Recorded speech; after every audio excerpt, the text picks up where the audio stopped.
Muy buenas tardes, mis queridos compañeros del programa de cursos libres de la Universidad de San Carlos de Guatemala. Bienvenidos a nuestra nueva clase dentro del curso de Derecho Internacional Humanitario.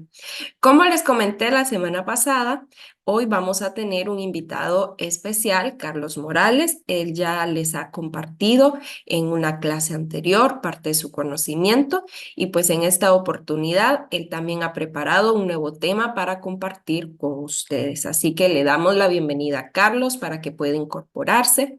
Presten muchísima atención, anoten todo lo que Carlos les indique, porque la verdad es un tema bastante interesante y pues él se ha esforzado bastante por prepararles contenido que sea de provecho para cada uno de ustedes.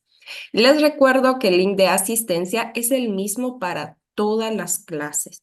Lo único que tienen que hacer es buscar el link que ya está en las secciones, aunque se los puedo volver a compartir, y registrarse. Así que es muy importante que registren asistencia, por favor, dado pues que esto es de apoyo para que puedan también obtener su diploma al terminar el curso. Así que bueno, le damos la bienvenida a Carlos. Le agradezco por el tiempo, no solo para preparar la clase, sino también que va a invertir ahora para poderles explicar el contenido. Los insto a que presten muchísima atención y por supuesto les agradezco por su responsabilidad y por estarse conectando en cada clase. Carlos, bienvenido. Es un gusto volverte a tener en nuestro curso.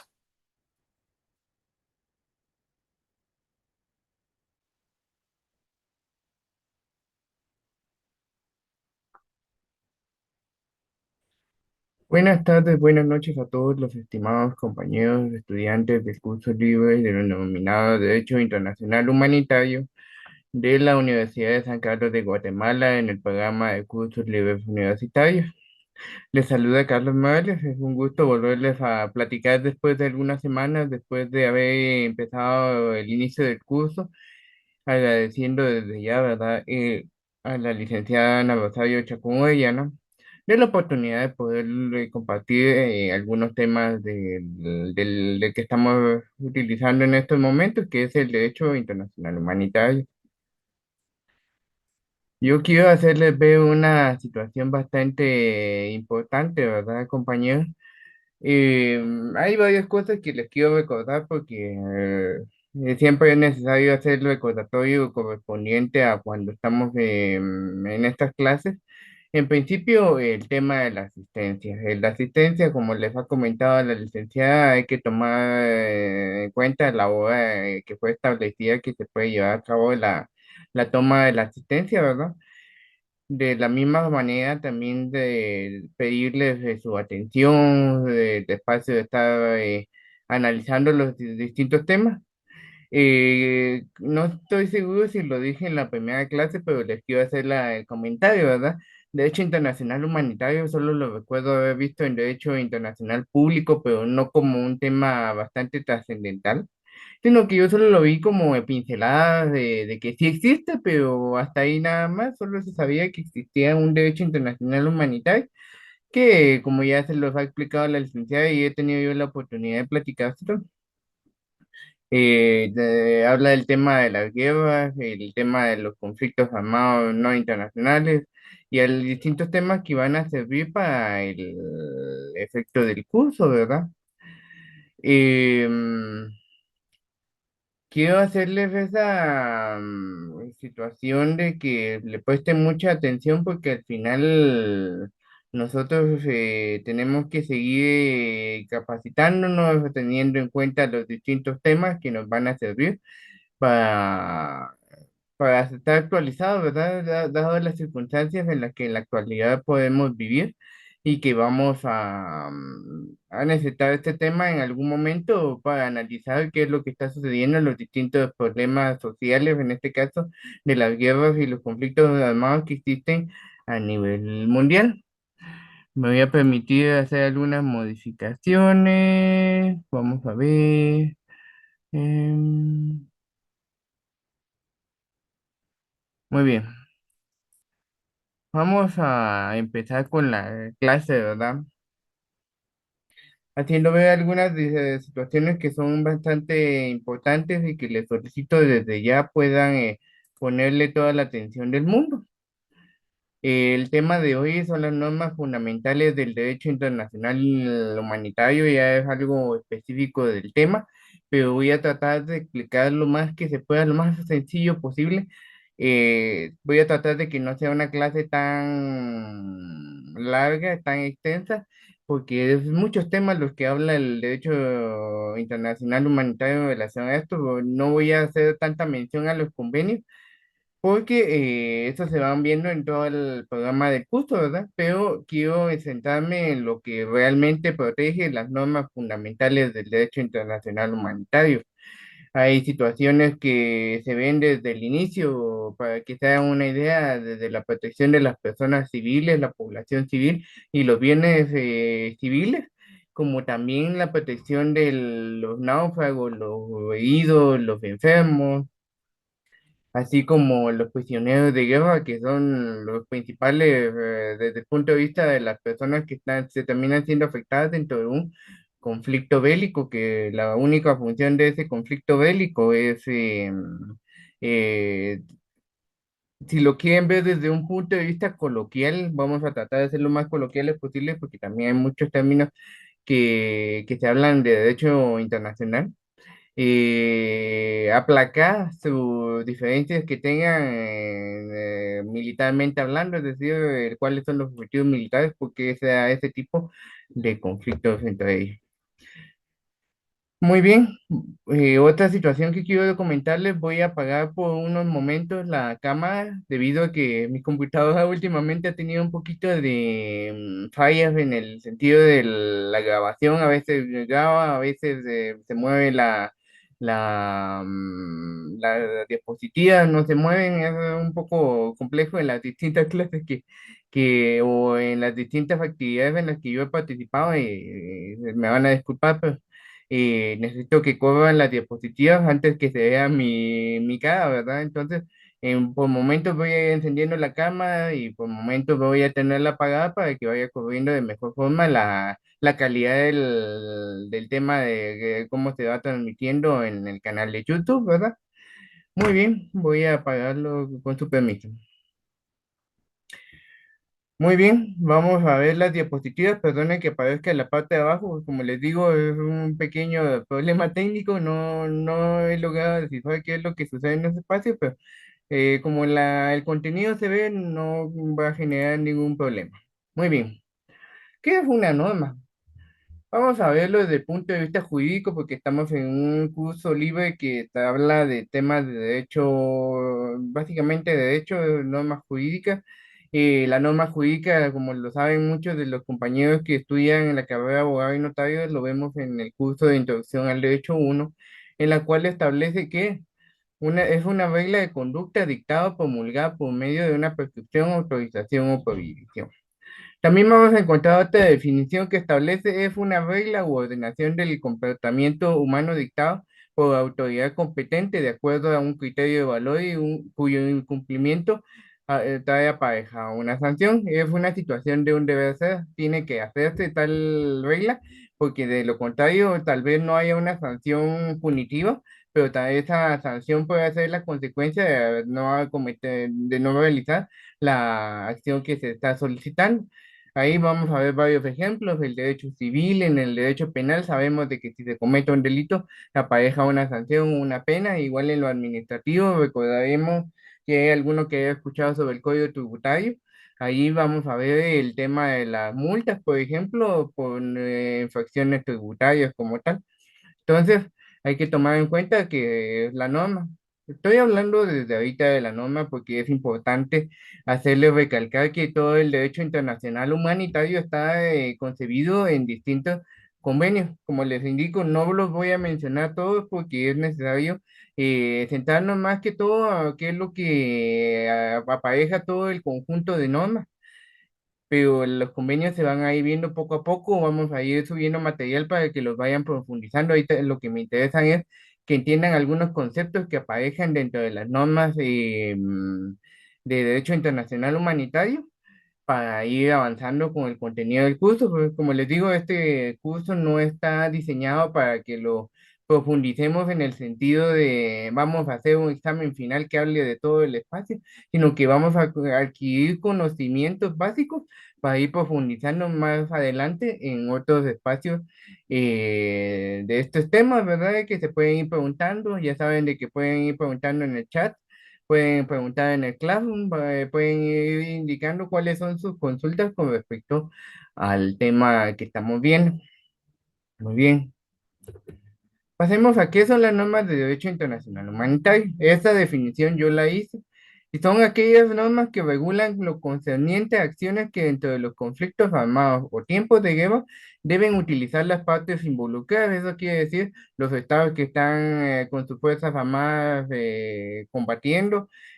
Cuando existe una parte que es nacional y una parte que no es gubernamental en un mismo país, en esos espacios de la guerra para la protección de los distintos actores, sean personas combatientes, sean personas civiles, sean heridos, náufragos o heridos, los niños, las niñas, las mujeres embarazadas y otros factores que podían aparecer dentro del tema del derecho internacional humanitario, los bienes civiles, bienes culturales, los bienes que van a servir para el tema de lo sanitario, los servicios de salud, porque tienen que estar velando por resguardar la vida y la integridad física de las personas como tal que se encuentran involucrados directa o indirectamente en el confrontamiento militar, mucho por el tema de que los conflictos pueden darse en las ciudades o en los pueblos, ahí hay en forma directa o indirectamente, y que están los objetos militares que son a ellos directamente a los que tienen que dar. Tal vez no el acompañamiento, sino que es a lo que están buscando las partes, en todo caso, hacer daño no a las personas que en general, como ya lo han visto en otras clases, es lo que se tiene que proteger a las personas que no están involucradas en el problema. Muy bien. Hay normas fundamentales del derecho internacional humanitario. Como les digo, no, eso está aparejado en distintos convenios, pero van mucho más desglosados, son muchísimos artículos y tratamos de resumirlos solo para el efecto de que ustedes puedan entender cuáles son las normas que nos van a servir para entender la protección hacia las personas dentro de un conflicto armado que no tienen nada que ver ellos, ¿verdad? Se desglosan los siguientes enunciados. Las personas fuera de combate, las personas civiles y las que no participan directamente en las hostilidades, es decir, los conflictos, tienen el derecho a que se les respete su vida, su integridad física y moral. Estas personas serán en todas circunstancias protegidas y tratadas con humanidad, sin distinción alguna de índole desfavorable. ¿Qué quiere decir índole desfavorable? Que no se les tiene que atacar ni porque sea por discriminación, por racismo, por el pensamiento religioso, si son musulmanes, si son católicos, si son evangélicos. No se puede tomar en cuenta eso, ni que sean hombres, ni que sean mujeres. A todas las personas se tiene que tratarles por igual y de este trato humano, esa humanidad que debe haber, teniendo en cuenta que a pesar de que es un conflicto armado, tienen que protegerse la vida de las personas, son las que menos tienen que sufrir por el problema que pudieran tener dos estados por distintas situaciones políticas. A eso es a lo que quiere llegar esta primera norma de derecho fundamental, ¿verdad? La segunda, se prohíbe matar o herir a un adversario que se rinde o que esté fuera de combate. Sabemos a lo que les vengo comentando. Personas que se consideran civiles son las que están fuera de combate o lo que, y en este caso un adversario que se rinde, no se le puede estar, te rendiste, entonces voy a utilizar esa como ventaja mía. Eso sería una alevosía, como si lo quieren ver en el espacio del derecho penal que que tiene la capacidad de hacerlo porque el otro no tiene armas, tiene una ventaja como tal, porque el otro está diciendo yo me rindo y está a expensas del adversario, lo cual no puede suceder. La tercera norma indica, la parte en conflicto en cuyo poder estén, recogerá y prestará asistencia a los heridos y enfermos. Son las personas que fueron heridas en el conflicto, personas que se encuentran y que se lastimaban por salir corriendo del lugar, por ejemplo, o los enfermos, por ejemplo, enfermos de gripe, enfermos de cualquier situación y estén bajo el poder de la parte que esté en conflicto, ¿verdad? En este caso, por ponerles un ejemplo, si en Israel y en Gaza, si en Israel tenían en su poder a personas del otro, de la otra parte en conflicto, ellos deberían proteger su vida como tal. Entonces, se protegerá también al personal sanitario, eso es doctor o médicos, enfermeros y otra parte del personal especializado en salud, los establecimientos, los hospitales, los centros de salud como tal, los medios de transporte y el material sanitario. Ese medio de transporte sabemos de que son las ambulancias o transporte que va a servir para proteger la vida de las personas, ¿verdad? El emblema de la Cruz Roja, de la Media Luna Roja, es el signo de esa protección y debe respetarse.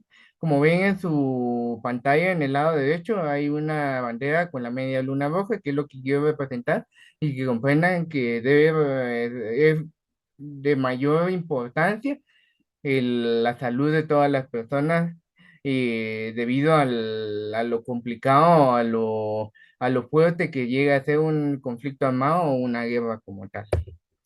Los combatientes capturados, que serían los prisioneros de guerra, las personas civiles que estén en poder de la parte adversa tienen derecho a que se respete su vida, su dignidad, sus derechos personales y sus convicciones. Serán protegidos contra todo acto de violencia y represalia. Tendrán derecho a intercambiar noticias con los respectivos familiares y a recibir socorro.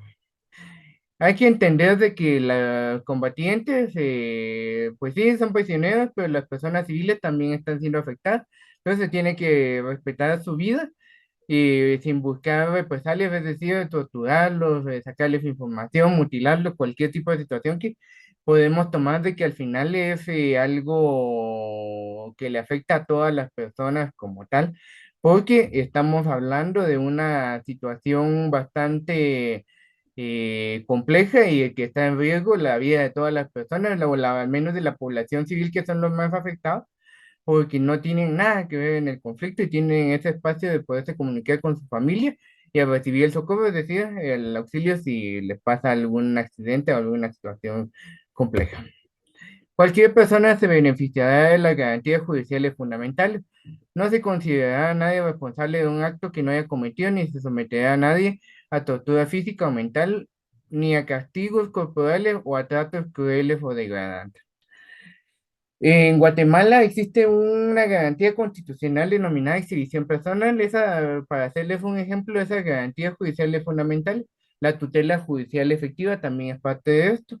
Pero vamos con el primer ejemplo, la exhibición personal cuando está una persona en peligro de físico o que existan vejámenes, pueden solicitarle ante los órganos jurisdiccionales una exhibición personal para que el juez pueda establecer que la persona esté bien y que no esté siendo detenida ilegalmente.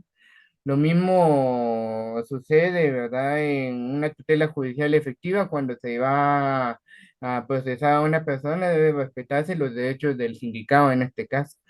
Y no puede utilizarse ningún trato cruel o degradante para ese efecto. Las partes en conflicto y los miembros de las respectivas fuerzas armadas no tienen derecho ilimitado por lo que respecta a la elección de los métodos y de los medios de guerra. Se prohíbe emplear armas o métodos de guerra que puedan causar pérdidas inútiles o sufrimientos excesivos. Vamos a regresar a la época del conflicto armado interno en nuestro país. ¿Qué pasaba?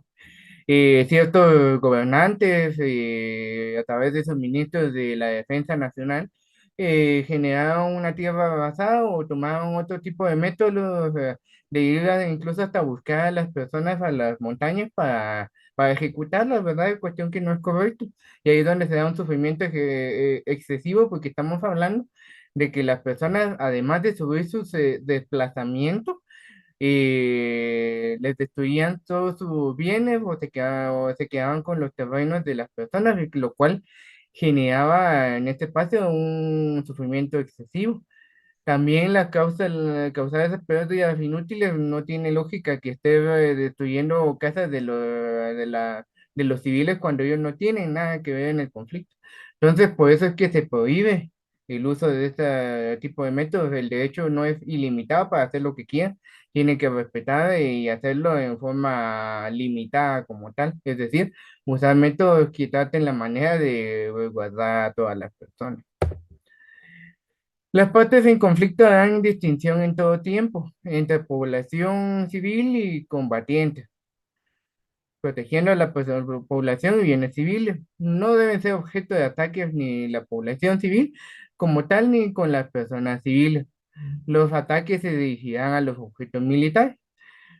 Como les vengo mencionando desde el inicio de la plática, ¿verdad? Tomen esto como una plática, no como una clase, porque estamos aprendiendo, estamos conociendo situaciones que nos van a servir para pues, saber comprender qué es lo que pasa a nivel mundial como tal, ¿verdad? Entonces hay que entender de que las fuerzas armadas tienen que respetar a las personas civiles y a los bienes. Incluso existen bienes culturales que vamos a ver más adelante como ejemplo, que me gustan mucho porque he estado viendo últimamente muchos de estos videos y es bonito conocer las otras culturas, pero es lamentable también de que existan ese tipo de problemas fuertes políticos, si lo quieren ver en lugares muy concurridos y que se deben de cuidar. Se deben respetar los bienes de las personas también, los bienes civiles son las casas, por ejemplo, lugares donde ellos viven, donde que ellos no tienen nada que ver en el conflicto, sino los objetivos militares, por ejemplo, podría ser un cuartel militar donde se va a generar en todo caso, el enfrentamiento, no ante una población como tal, que ellos son los que menos deberían estar sufriendo. Muy bien, existe dentro de todos los convenios, desde el convenio de Ginebra, existen protocolos, todos van enmarcados con distintas normas que van a irse viendo para proteger a los distintos factores que están inmiscuidos dentro de un conflicto, ¿verdad? Inclusive los que indirectamente sufren, que son la población civil. Muy bien. Existen disposiciones comunes.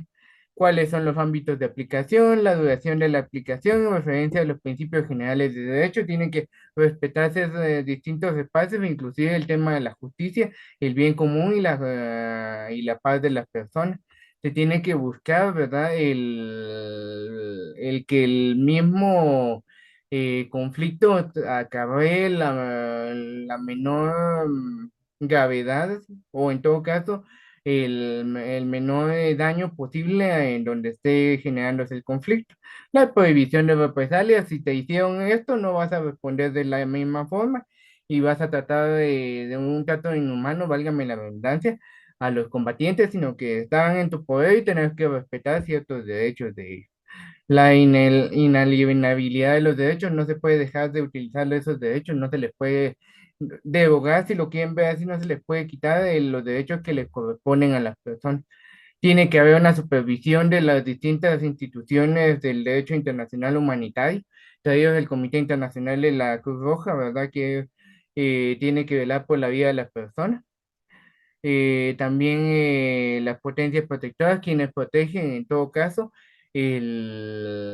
cuando existen este tipo de conflictos. Existen sanciones, y aquí vamos a llegar a las sanciones. Son normas que no pueden ser levantadas porque la acción lo que van a aparejar es una sanción, una infracción que puede ser administrativa o en lo penal una sanción o una pena, para hacer referencia, recordando la pena y la pena de prisión o de multa. Entonces tenemos que entender de que si se infringen las normas en el derecho internacional humanitario también existe el espacio de una sanción. Ahí recordamos lo que es la Corte Internacional Penal que se encuentra instituida, ¿verdad? Que van a juzgar ciertos delitos de lesa humanidad.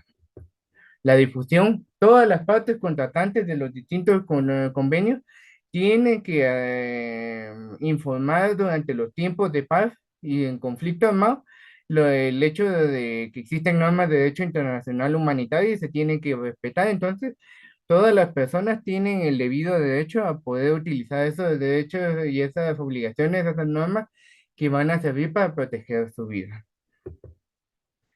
Existen distintas protecciones que otorgan las normas de derecho internacional humanitario, como vamos a ver, la protección a los heridos, enfermos y náufragos. Ahorita me voy a dedicar solo a algunas definiciones importantes que hablan, como les digo, es muy extenso el contenido y no nos abarcaría muchísimo tiempo para hablar, entonces quise resumirlo en cuestiones que es necesario que ustedes lo tengan en la mente porque les va a servir en algún momento y es menester que los conozcan, ¿verdad? Y ya lo demás se puede ir profundizando más adelante.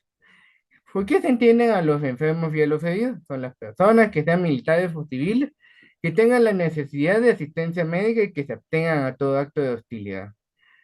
Se entiende por náufragos a las personas que sean militares o civiles que se encuentran en situación de peligro en el mar o en otras aguas a consecuencia de un infortunio. Infortunio es algo